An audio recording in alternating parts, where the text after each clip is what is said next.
Now let me call it in. Dispatch is car 2-4. We have visual on unit 5-5. Looks abandoned, over. Copy that, over. Mother Christ! Shit, they're behind us! Forget it, just go! Now, now! Dispatch, this is car 2-4. We are open. Car 2-4, what's going on out there? Dispatch, this is car 2-4. We are... Get back up!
I want to join up with you guys, I swear. I know things. Take him to the captain. See if he sticks. Roger that. On your feet, you. You will regret this. I swear. You there! Hey! Give me that! Soldiers of the Last Man Battalion, this is your commanding officer, Lieutenant Colonel Charles Bliss.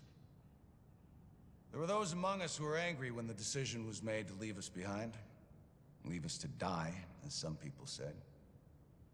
But I looked around at this city, and I saw opportunity. I saw what it had been. And I saw what it could be once again if someone had the guts to fight for it. If there were men willing to go out in the streets and take them back from the degenerates and lowlifes who ruled them now. To do what the cowardly government and its fearful, weak soldiers were too afraid to do. And to cut down all the liars and murderers and thieves who stand in the way of peace. We will not look back. We will not compromise. We will do whatever it takes to ensure a better tomorrow for all those who stand with us. And those who stand against us, may God have mercy on their souls. Bliss out. Tell me we got that. Because God damn it, I'm not doing it a second time.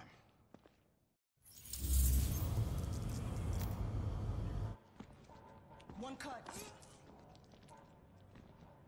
One cut's gonna make you bleed. But one cut don't kill you. One cut just makes a scar. We're gonna fucking fight him. A deeper cut. We're gonna fucking fight him. We're gonna get him. We're gonna... Makes you cry. But you can turn that cry into a roar, or you can turn it into a whimper. That's your choice. I can't So take you it. can choose to be a victim. No matter where you at.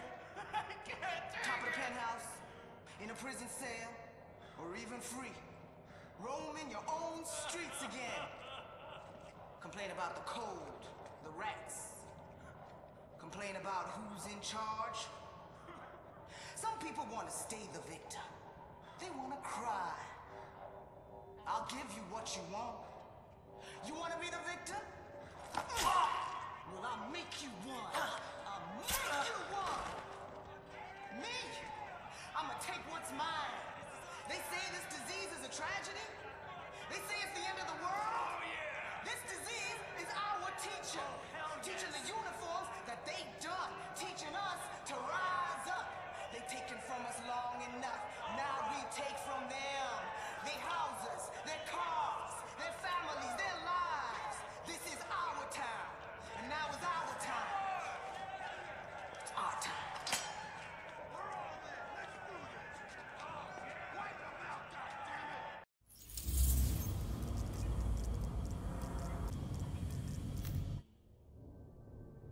Samples of the original green poison pathogen, the ones we recovered off the currency used as a primary transmission vector, let us take a closer look at the virus's basic genome.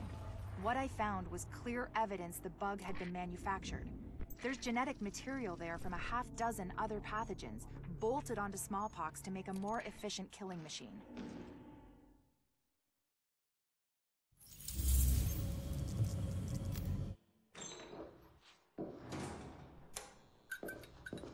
One of the things that makes a virus lethal is adaptation.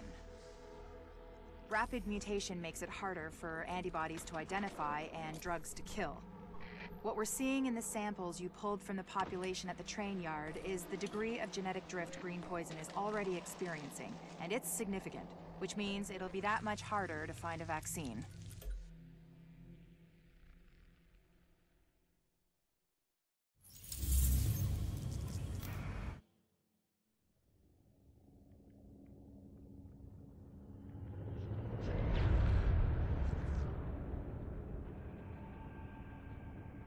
What you're looking at is the smallpox virus. It normally takes 1 to 2 weeks for it to incubate in a host, and it's not contagious while it's doing so. Looking at Amherst's notes, it's clear he wanted to change that, to make green poison infectious while it developed, and to speed up that incubation process to make it spread faster. In English, it's more contagious and it reproduces faster. And that's bad.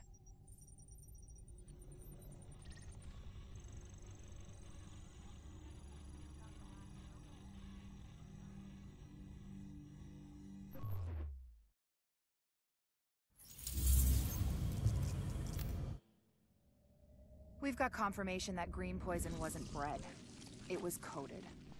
Specifically, he picked up on his buddy Chernenko's research about modifying virus genomes in a virtual space, kicked it up a few notches, and fed the result into an industrial protein replicator. What came out the other end was a working virus, one he could keep tweaking to achieve maximum effect. By which I mean, dead people.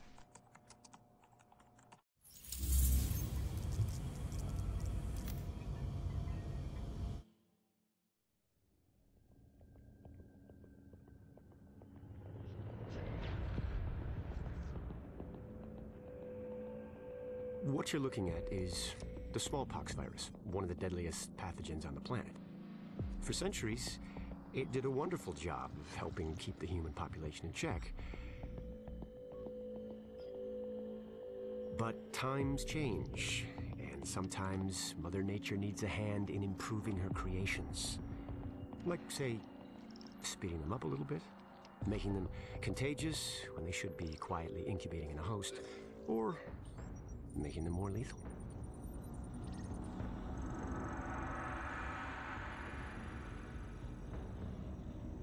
I didn't come up with the approach on my own. My friend Vitaly's one of the pioneers in the field, and the idea has been around for years. Genome as data. You see, once we digitized DNA, we made it infinitely mutable. We could do 1,000 virtual variations in the time it used to take to grow a 1 lab-grade generation of pathogens. And we could pick the best, most lethal combinations and make them real. That's how you make a killer virus, you see. Mix in genetic code from other diseases, and you move the sliders all the way up on lethality and virulence. The goal was a 90% mortality rate. I'm not sure my green poison is going to quite hit that, but honestly, that's just details. As long as most of humanity goes, the Earth stands a fighting chance. Technically, technology is what's killing the planet. But that's not really the case. It's the greed that drives the technology. But a funny thing happened on the way to $100 genome maps and 3D printed plastic toys. Someone figured out those technologies could be repurposed, modified for the greater good. Me. Now, my virus is going to do what nature's always done. Decide who lives and who dies. And if nature decides I die, then I die. If nothing else, I'll have a lot of company. Natural selection at its finest, helped along by a little unnatural genetic manipulation. It's all data, really. Life's just a method of processing it. The same way I processed the smallpox genome on my laptop. And who's to say that wasn't the plan all along? If, by some miracle, you survive green poison, then nature's decided you deserve to live. The rest of us shouldn't and won't. Godspeed. I'll see you in hell.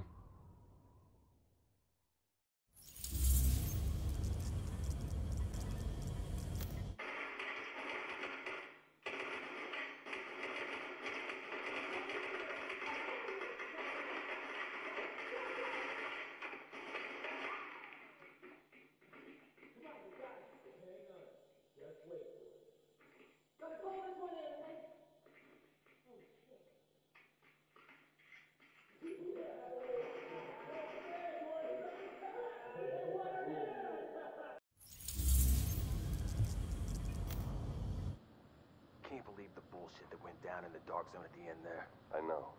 We had it. Everything I told them was dead on. They made us pull out anyway. And we left our dead behind. Yeah, we're not supposed to do that. Hang on a second. Look, we don't leave people behind. We're here to make sure this city doesn't get left behind. But the people we're working with, they're just fine with leaving all of us behind if it's convenient. Look, I don't agree with every decision that's been made, but I am saying it's time to leave them behind.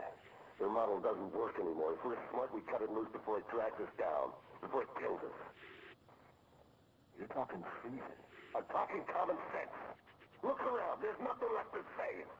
The JTF is trying to save a Manhattan that doesn't exist anymore. It is all about power now. Power and survival. They are done, but I am not. And you won't be either. Not if you work with me.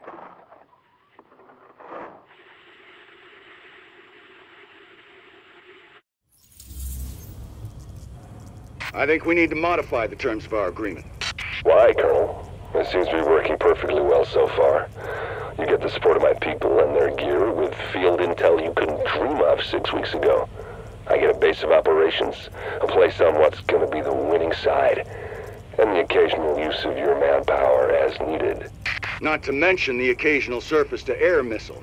Or have you forgotten about that chopper in Brooklyn? Look, my people did the dirty work on that op, Bliss, and eliminating Division Senior Command was as much a benefit to you as to me. The last thing either of us wanted was a senior division agent directing a second wave. Hang on, I'm getting feedback on the link. We've been compromised? Looks like. Cutting the link now. No, don't you. I don't get it. You think there's maybe enough virus going around right now? It's all about the leverage. If I've got my hands on the dollar flu starter kit, this green poison that someone cooked up, then certain people are going to be a lot more reluctant to take a run at me. A gun's a lot better for self-defense than a weaponized virus. Stop thinking small. Start thinking possibilities. There's no medical infrastructure anymore. It's the Wild West out there, but less civilized. Being able to turn certain death loose at any time I want puts me in a powerful position. And controlling the core ingredients for a vaccine, that's useful too.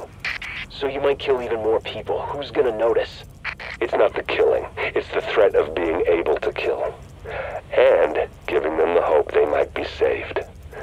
The way things are breaking down out there, all these different groups carving their own territories out of what used to be civilization, it only makes sense to have an ace in the hole.